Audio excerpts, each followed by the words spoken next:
नमस्कार दोस्तों। आज डेट है 4 अगस्त 2021। स्वागत है आपका द हिंदू के एडिटोरियल डिस्कशन में। यह एडिटोरियल डिस्कशन द हिंदू का हम हिंदी में करते हैं। इसका पीडीएफ और रिकॉर्डिंग जो पीपीटी है वो आपको हिंदी में ही मिलेगा टोटल। उसके लिए आप Buddha S channel Telegram channel को ज्वाइन कर लीजिए, वहाँ पे आपको ये प्रोवाइड कर दिया जाएगा। आज जो हम आर्टिकल डिस्कस करने वाले हैं वो 2 आर्टिकल डिस्कस करेंगे। पहला आर्टिकल जो है भारत और यूरोपीय संघ जो है उसके उनके दोनों के बीच में फ्री ट्रेड से रिलेटेड है, ठीक है, मुक्त व्यापार से संबंधित है कि मुक्त व्यापार से संबंधित इनके बारे में है। दूसरा जो है साइबर हमले, साइबर हथियार के बारे में है। हाल ही में आपने देखा होगा पेगासस वाला जो इशू है, किस तरह से हमले किया जा रहा है और इनकी जो प्राइवेसी है पर्सनल की, और किसने कंट्री के बीच में क्या क्या चुनौतियाँ आ रही है वर्ल्ड के सामने, इनके बीच में हम देखेंगे। तो अपना पहला आर्टिकल डिस्कस करते हैं। पहला आर्टिकल भारत और यूरोपीय संघ के बीच में फ्री ट्रेड से रिलेटेड है, ठीक है, मुक्त व्यापार से रिलेटेड। इसको आप जीएस पेपर 2 के अर्थव्यवस्था से लिंक कर सकते हैं। संदर्भ क्या है? संदर्भ ये है कि भारत और यूरोपीय संघ के बीच में मुक्त व्यापार समझौता FTA वार्ता 2013 से बाधित है। ये बातें 2013 ही चल रही है, लेकिन ये अभी तक कोई फाइनलाइज नहीं हुआ है कि इनके दोनों के बीचों में कोई सहमति नहीं बन पाई है कि मुक्त व्यापार समझौता करना चाहिए।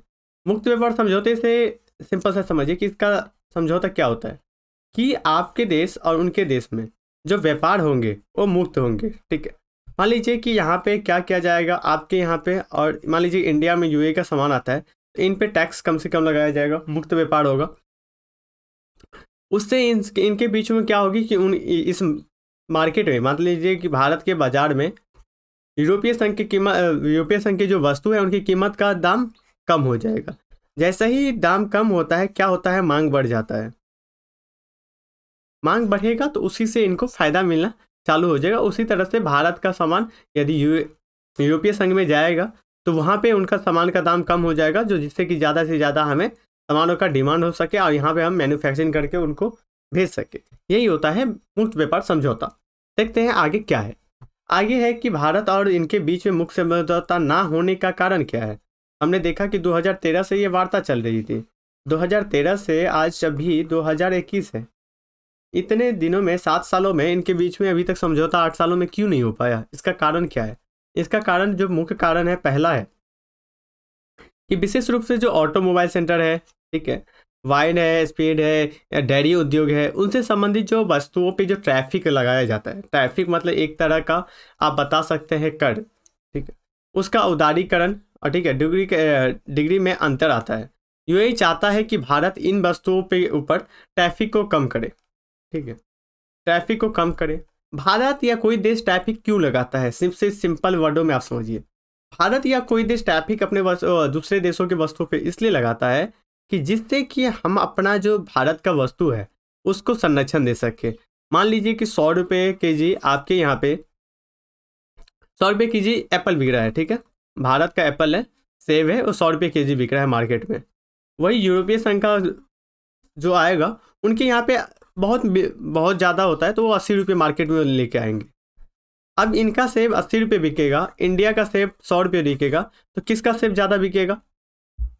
ऑफकोर्स मतलब यूरोप का सेब ज़्यादा बिकेगा, यूरोपीय संघ का सेब ज़्यादा बिकेगा। क्यों? इसका रीजन क्या है? इसका रीजन एक ही है। बताइए रीजन क्या हो सकता है? इसका रीजन एक ही हो सकता है कि दाम कम है, प्राइस कम है। प्राइस जैसे ही कम होगा मांग बढ़ेगी। इसीलिए दूसरे देशों के साथ, जैसे मान लीजिए कि भारत अपने वस्तुओं को संरक्षण देने के लिए, अपने वस्तुओं को कंपटीशन में लाने के लिए यहाँ पे क्या करेंगे? ट्रैफिक लगा देंगे 20 रुपये का या 21 रुपये का। अब इनके वस्तु क्या हो जाएगा? 101 रुपये, हमारा वस्तु हो जाएगा 100 रुपये। तो कहीं ना कहीं ये ट्रैफिक लगा के एक कंपटीशन के तौर पे अपने जो वस्तु होते हैं उनका संरक्षण देने के तौर पे है। तो यूएई चाहता है कि इन सेक्टर में, ऑटोमोबाइल सेक्टर, वाइन, डेयरी, इन सेक्टरों में क्या किया जाए? क्या करिए आप? इन सेक्टरों में आप हमें ट्रैफिक को कम करिए। लेकिन भारत इसके पक्ष में नहीं है। भारत नहीं चाहता कि हम इसको कम किया जाए। आपने देखा कि क्यों नहीं चाहता? क्योंकि हमारे जो छोटे उद्योग है वो कहीं ना कहीं इस कंपटीशन में नहीं टिक पाएंगे, राइट।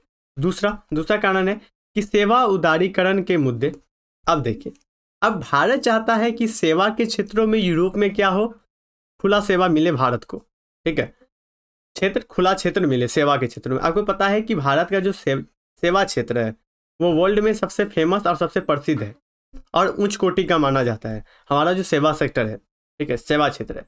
अब भारत चाहता है कि यूएई जो यूरोपीय संघ है ये भारत के जो क्षेत्र है उनको खुला दे, उनको फ्रीडम दे। ये यहाँ पे नहीं चाहते, भारत ऊपर नहीं चाहता ट्रैफिक कम करना, ये यहाँ पे ये खुला क्षेत्र नहीं दे रहे हैं, इनके बीच में ये कारण। तीसरा कारण जो है, पेशेवरों में अस्थायी जो उनकी आवाजाही होती है, ठीक है, आवाजाही से संबंधित मुद्दे जिसमें खासकर वीजा व्यवस्था, भारत चाहता है कि उदारीकृत वीजा व्यवस्था हो, लेकिन उदारीकृत वीजा व्यवस्था यहाँ पे नहीं हो रहा है, ठीक है। पेशेवर मतलब जो काम करने के लिए जाते हैं अस्थायी रूप से, उनके लिए यहाँ पे वीजा व्यवस्था में भी प्रॉब्लम है, ठीक है, संबंधित इशू है। उसके बाद डाटा पर्याप्त की स्थिति, यूएई भारत को यह दर्जा देने में इच्छुक नहीं है कि उनका जो भी डाटा है, ठीक है, भारतीय कंपनी उसका यूज़ कर पाए अपने बाजारों में, ठीक है, उसका दोहन कर पाए, ये देने के लिए नहीं है। और खासकर आपको पता होगा कि यूएई में, ठीक है, यूरोपीय यूनियन में डेटा को लेके, जो प्राइवेसी को लेके जो है उनके पास एक कठोर कानून है, तो यहाँ पे देने के इच्छुक नहीं है, यहाँ पे इशू है, विवाद है। फिर प्रॉब्लम कहाँ फंसती है, आगे जाके फंसती है कि सामाजिक खरीदो और प्रतिस्पर्धा, सरकार सब्सिडी देती है, ठीक है, अब बाजारों में सिद्धांतों को विकृत करती है। तो इनका आरोप है, यूएई का आरोप है कि सरकार क्या कर देती है, सब्सिडी दे देती है। अब मानिए, फिर एक एग्जांपल लीजिए, आप समझिए अब इस चीज़ों को, इस पॉइंट को। जैसे, एक मिनट, कलर चेंज कर लेता हूँ जिससे कि आप समझिए। हाँ, इसको समझिए, वस्तु बना 100 रुपये का, सेब था 100 रुपया, 80 रुपये का यहाँ से आ रहा था। या तो ट्रैफिक से इनका दाम ज़्यादा कर देगी सरकार, या फिर एक काम सरकार और करेगी कि 20 रुपये का सब्सिडी दे देगी। अब 20 रुपये का यदि सब्सिडी या 25 रुपये का सब्सिडी दे दी, अब इनका दाम कितना हो जाएगा, 75 रुपया, इनका दाम कितना हो जाएगा, 80 रुपया, अंतर आ गया दामों में। तो कहीं ना कहीं यूएई जो है, यूरोपीय संघ जो है, यहाँ पे भी आपत्ति जताता है कि आप जो ये देते हैं, आप जो सब्सिडी देते हैं उनको भी खत्म करिए, क्योंकि ये जो सिद्धांत है उसके विपरीत है, कंपटीशन के विपरीत जाता है ये चीज़ें, ठीक है। ये इशू पे इनके बीचों में विवाद है। अब मामले का पृष्ठभूमि दे जानिए, ठीक है। संक्षिप्त पृष्ठभूमि ये है कि बौद्धिक संपदा सिद्धांत उससे संबंधित है, बौद्धिक संपदा सिद्धांत से संबंधित ये है कि खासकर फार्मास्यूटिकल जो संबंधित है, लाइसेंस देना, पेटेंट से संबंधित, ठीक है, पेटेंट से संबंधित जो अधिनियम है, भारतीय पेटेंट अधिनियम की धारा 3D के तहत जो औषधि होती है, औषधि के ऊपर जो नए पेटेंट को रोक लगाता है, इसमें रोक लगाया जाता है। और औषधि से संबंधित रासायनिक फार्मूला पहले से आप प्रयोग में लाए, इससे संबंधित यूरोपीय संघ इस पर आपत्ति जताता है। भारत की जो ये नियम है, भारत की जो नियम है, भारतीय पेटेंट अधिनियम की धारा 3D, इसमें ये होता है कि औषधि से संबंधित जो नया पेटेंट है उस पर रोक लगाते हैं। पेटेंट मतलब क्या होता है ये समझिए। मान लीजिए कि आपने कोई चीज़ बनाया, ठीक है, आपने एक कोई भी चीज़ बना लिया, ठीक है, मान लीजिए ABC, मान लीजिए ए प्रोडक्ट आपने बनाया, ये अभी तक मार्केट में नहीं था, इसके ऊपर आपने रिसर्च किया, फिर जाके आपने इसको बनाया। जब इसको बनाते हैं तो आपको इसके लिए इनिशिएटिव देना चाहिए, कि आपको प्रोत्साहन देना चाहिए। तो प्रोत्साहन देने के लिए आपको पेटेंट मिल जाता है। पेटेंट मिलता है तो पेटेंट में ये होता है कि इस चीज़ों का, इस वस्तु का, वस्तु नंबर ए का उपयोग, ए का पेटेंट आपके पास है, आप ही मैन्युफैक्चरिंग कर सकते हैं या आप ही बना सकते हैं। तो इसी से संबंधित ये इनकी जो धारा D है, इनमें नया जो पेटेंट देने का बात किया जा रहा है, ये पेटेंट पे रोक लगाती है। यूएई को इससे आपत्ति है। नेक्स्ट है कि यूरोपीय संघ के जो द्वारा मांगे गए थे श्रम और पर्यावरण से संबंधित नियम जो का प्रावधान है, भारत को लगता है कि यह एक गैर ट्रैफिक बाधाएं है, ठीक है, गैर ट्रैफिक बाधा है, जिससे कि हमारे यहाँ का कपड़ा और चमड़ा उद्योग का जो निर्यात होता है उस पर नकारात्मक प्रभाव पड़ता है। हम वर्ल्ड में चमड़ा उद्योग में बहुत आगे हैं, ठीक है, और चमड़ा उद्योग हमारे यहाँ पे बहुत ज़्यादा फलती फूलती है, तो हम इसको ज़्यादा से ज़्यादा क्या करते हैं, निर्यात करते हैं। और भारत को लगता है कि श्रम और पर्यावरण के संबंध में जो ये नियामक है, ये जो प्रावधान है यूएई का, ठीक है, यूरोपीय संघ का, इस पे कहीं ना कहीं नकारात्मक प्रभाव पड़ता है, जिसके कारण से भारत की जो निर्यात है वो नीचे चला जाता है। ओके, उसके बाद है यूएई। यूएई के जो यूके प्रबंध का बाजार है उसमें आपने देखा होगा कि हाल ही में यूके ठीक है, यूके जो है यूरोपीय यूनियन से बाहर हो चुके हैं। यूके मतलब ब्रिटेन, ब्रिटेन इसमें बाहर हो चुके हैं। तो अब ब्रिटेन से एक तो साझा करना चाहिए, ठीक है, और ये फ्री ट्रेड एग्रीमेंट से लाभ को पर्याप्त सीमा तक कम हो जाता है। इसलिए भारत यूरोप के साथ क्या चाहता है, द्विपक्षीय सौदा पर हस्ताक्षर हो, और इसके लिए भारत इच्छुक है कि इन पे जाके हमें काम हो सके ज़्यादा से ज़्यादा। राइट, आगे करा वे फॉरवर्डेड क्या है, आगे करा क्या है, आगे करा ये होना चाहिए जिस तरह से यूरोपीय संघ कनाडा, सिंगापुर, वियतनाम इनके साथ अपना फ्री ट्रेड करते हैं, उसी तरह से भारत भी महत्वपूर्ण क्षेत्रों में यूरोपीय संघ के साथ फ्री ट्रेड के लिए बात कर सकते हैं, फ्री समझौते, व्यापार समझौता पे राजी हो सकते हैं। और इसको सीखने का आधार होना चाहिए कि किस आधार पे किया जाना चाहिए और समझने की जरूरत है। उसके बाद फ्री ट्रेड के माध्यम से भारत और यूरोपीय संघ के व्यापार में विस्तार होगा, और दोनों के लिए जो क्षमता है वो क्षमता बढ़ेगी। और ये दोनों ही पक्ष को ये जानना चाहिए और हर एक एंगल पे सोच लेना चाहिए कि हमें इस सौदे से क्या क्या लाभ होने वाला। फिर आपको इस व्यापार के समझौते को हस्ताक्षर करना चाहिए और इसको लेके आपको आगे बढ़ने की ज़रूरत है। तो हमने देखा कि यूरोपीय यूनियन के साथ भारत का जो मुक्त व्यापार समझौता है उसमें क्या क्या वादा है और क्या करने की ज़रूरत है। चलते हैं आगे। दूसरा जो आर्टिकल है ये हम साइबर हथियार से रिलेटेड है, ठीक है, साइबर सिक्योरिटी से। इसको आप जीएस पेपर 2 के आंतरिक सुरक्षा के साइबर सिक्योरिटी से लिंक कर सकते हैं। संदर्भ क्या है, संदर्भ अब ये है कि हाल ही में पेगासस विभिन्न सरकारों द्वारा पत्रकारों, ठीक है, विभिन्न सरकार पत्रकार के द्वारा विपक्षों के रूप में अभी के रूप में एक जासूसी कराया जाता है। और वो कहाँ से है, पेगासस इजराइल की एक NS2 जी है, उनकी ये एक सॉफ्टवेयर है, उनके द्वारा ये क्या किया जाता है, ये हथियार का यूज़ किया गया है, जिसके तहत इनकी भूमिका और बहस चालू हो चुकी।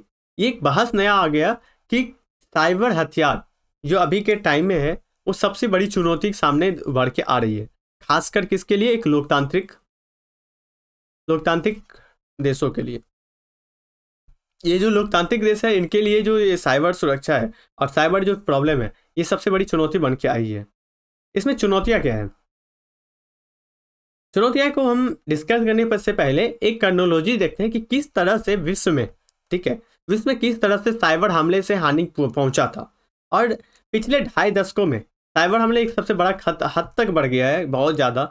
यह एक युद्ध के रूप में एक्सपर्ट के द्वारा विशेषज्ञों का मानना है कि अब जो युद्ध होगा ना, ये गोलाबारी या बंदूक से युद्ध नहीं होने वाला है, अब साइबर अटैक होगा, ठीक है, साइबर युद्ध होगा, अब स्पेस वॉर होगी, स्पेस युद्ध होगा।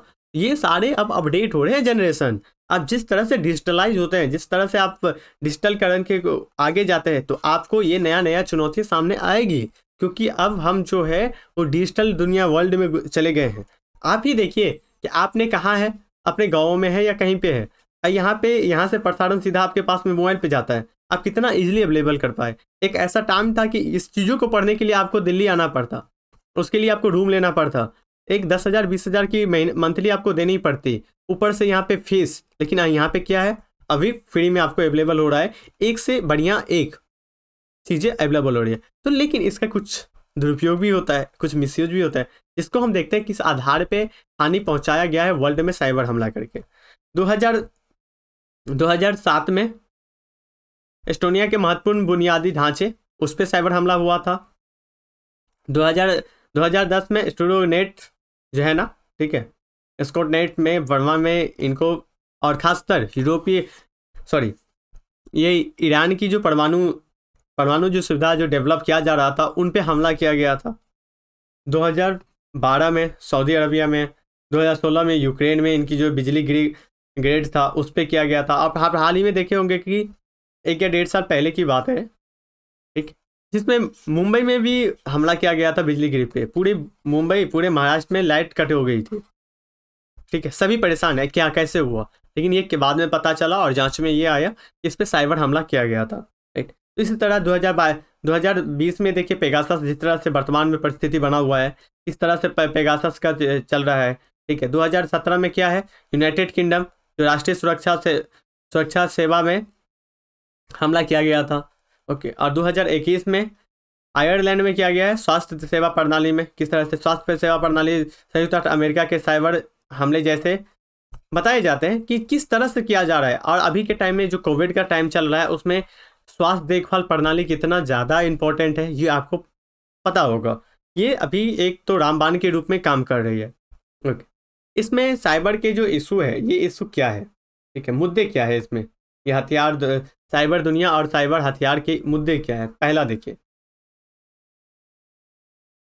दोहरी तलवार के रूप में ये काम कर रही है। खासकर जो कंप्यूटिंग है वो लोकतांत्रिक तक पहुंच गए हैं, और इंटरनेट जो है उसका उपयोग, उनकी कीमत और गोपनीयता की छीन हो रही है। ठीक है, इनकी उपयोग का, इनकी कीमत का और इनका जो गोपनीयता होती है, आपकी जो प्राइवेसी होती है, वो कहीं ना कहीं यहाँ पे खत्म होती है। क्योंकि आपसे आप कोई ऐप खोलते हैं या कुछ करते हैं तो फिर सारे डिटेल आपसे मांग लिया जाता है, आप कहाँ रहते हैं, आपकी एड्रेस क्या है, ये क्या है। कहीं ना कहीं आपकी गोपनीयता जा रही है वहाँ पे। ओके, और इंटरनेट का लाभ उठाने वाले के हाथ में एक शक्तिशाली हथियार के रूप में बन के आ गई है। साइबर हमले से संबंधित एक और चीज़ है, साइबर आपके साथ क्राइम भी होता है। साइबर क्राइम में आपने देखा होगा कि आपके अकाउंट नंबर ले लिया जाता है, OTP ले लिया जाता है, या फिर फ़ोन पे, गूगल पे, बहुत सारे प्रॉब्लम आती है जिससे कि आपको नहीं होता है।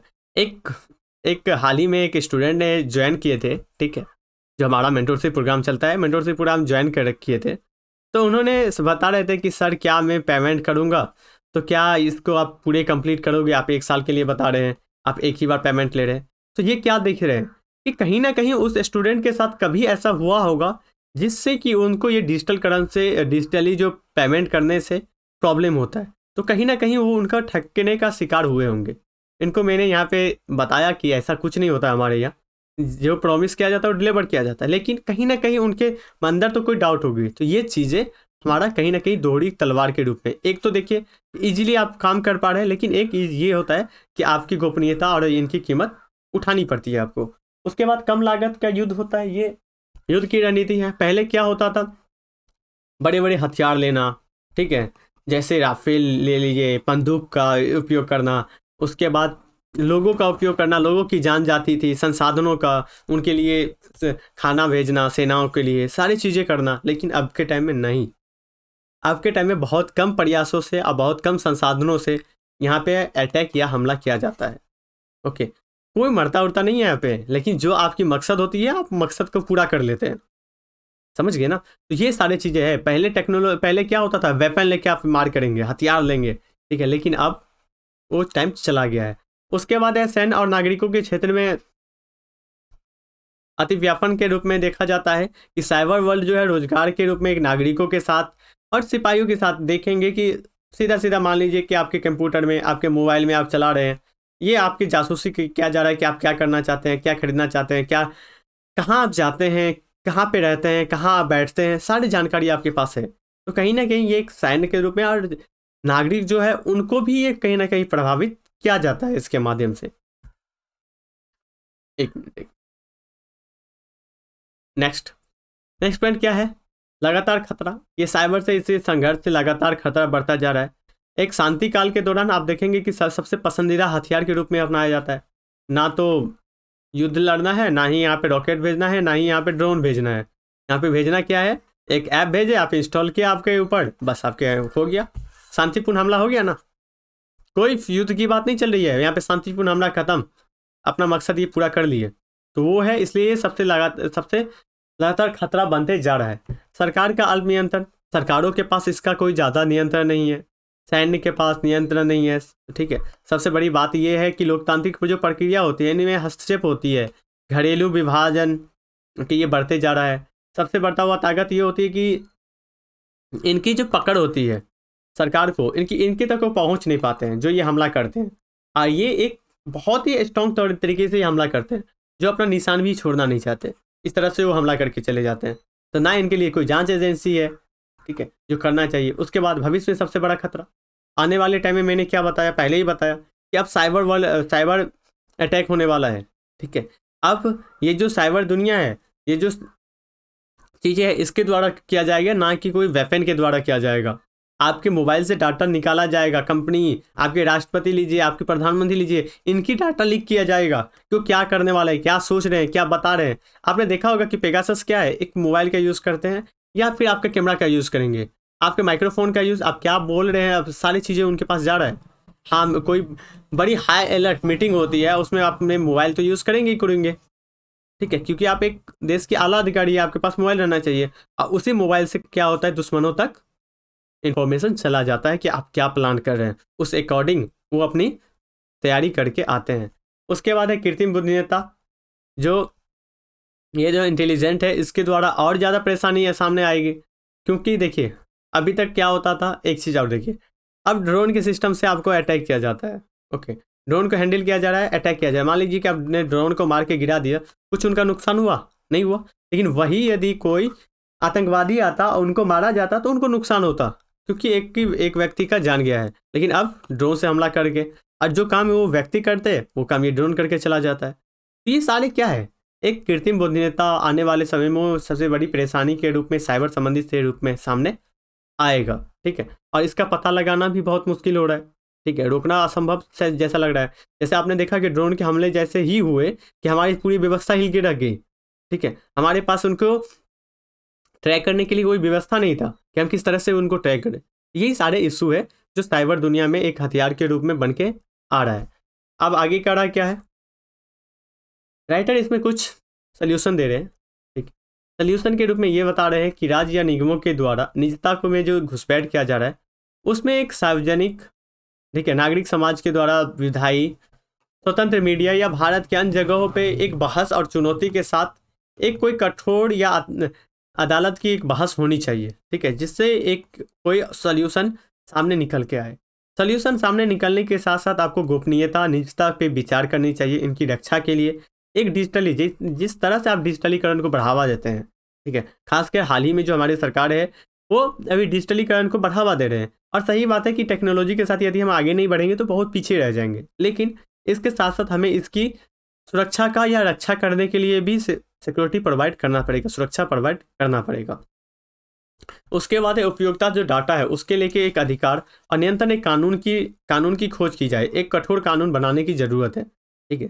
और जिस तरह से राइटर के द्वारा अंतर्राष्ट्रीय लेवल पे भी बताया जाता है कि जिस तरह से पेरिस जलवायु समझौता के लिए पेरिस समझौता किया गया था, पूरा वर्ल्ड एक जगह इकट्ठा होकर बात किए थे, उसी तरह से अंतर्राष्ट्रीय संधि की ज़रूरत है। आप एक जगह पे बैठ के सारी चीज़ें करके आप इस पर कोई एक कठोर कानून बनाइए। ये एक देश के लेवल पे भी हो सकता है, सारे राज्यों को मिलके एक जगह आना चाहिए, और ये आप देख सकते हैं कि विदेश लेवल पे भी हो सकता है कि हम इकट्ठा होकर इस पर हम काम कर सकते हैं। तो हमने देखा कि साइबर अटैक से संबंधित तो आज हमने 2 आर्टिकल डिस्कस किया। आज के डिस्कशन में इतना ही। उससे पहले कि हमारा बुद्धा चैनल को आप ज्वाइन कर लीजिए, इसको सब्सक्राइब करिएगा और फ्रेंड के साथ ज़रूर शेयर करिए, ठीक है, कि जिनके पास उनके पास भी वो चीज़ें पहुंच पाए। और ये बताया जाता है कि देखिए आप हेल्दी कंपटीशन करिए, ये नहीं कि हम पढ़ लेंगे तो उनको नहीं जाना चाहिए, आप उनके पास भी जाइए। इसके लिए आपको नोट्स भी प्रोवाइड कर दिया जाता है, ठीक है, PDF के माध्यम से। आप इस वीडियो को देखने के बाद तुरंत PDF को एक बार रीड कर लीजिए, जिससे कि आपको एक कॉन्सेप्ट बन के सामने आ जाएगी। और PT के रिलेटेड जो इन्फॉर्मेशन है, इंपॉर्टेंट न्यूज़ होती है, ठीक है, नोट्स होता है, वो मैं प्रोवाइड कर देता हूँ, 7 से 8 बजे तक आपको मिल जाता है, वहाँ से आप देख सकते हैं। तो आज के लिए इतना ही। Thank you so much.